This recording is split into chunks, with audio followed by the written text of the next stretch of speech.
ระหว่างเข้าร่วมกองประชุมรัฐมนตรีต่างประเทศอาเซียนครั้งที่50และกองประชุมอื่นๆที่เกี่ยวข้องที่นครหลวงมะนิลาประเทศฟิลิปปินส์ตั้งแต่วันที่4 ถึง 8 สิงหาคม 2017ท่านเฉลิมไซกรมศิษย์รัฐมนตรีกระทรวงการต่างประเทศพร้อมคณะ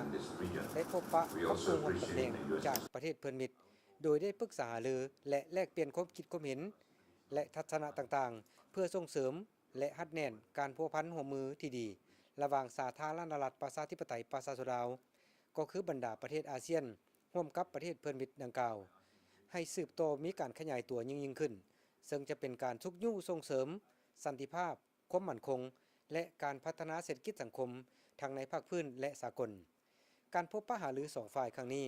ได้ดำเนินไปด้วยบรรยากาศอันอบอุ่นมิตรภาพและความเข้าอกเข้าใจ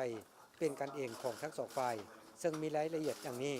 ในวันที่6 สิงหาคม 2017ท่านเฉลิมไซกรมศิษย์พร้อมคณะผู้แทนของลาวได้พบปะหารือกับท่านหวังยี่รัฐมนตรีกระทรวงการต่างประเทศแห่งสาธารณรัฐประชาชนจีนอยู่ที่โรงแรมคอรัตก่อนหน้านี้ที่ศูนย์ประชุมสากลฟิลิปปินส์ PICC ท่านรัฐมนตรีกระทรวงการต่างประเทศแห่งสาธารณรัฐประชาธิปไตยประชาชนลาวก็ได้ปรึกษาหารือแลกเปลี่ยนกับหัวหน้าคณะผู้แทนสาธารณรัฐสังคมนิยมเวียดนาม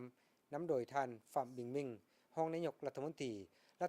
กระทรวงการต่างประเทศแห่งสาธารณรัฐสังคมนิยมเวียดนามนอกจากนั้นท่านเฉลิมไซกรมศิษย์ยังได้พบปะหารือ2ฝ่ายกับท่านราวีการูนานายาเกรัฐมนตรีกระทรวงการต่างประเทศศรีลังกาและท่านเมปรุตกาวูโซรูรัฐมนตรีกระทรวงการต่างประเทศตุรกีพร้อมด้วยคณะตามลำดับ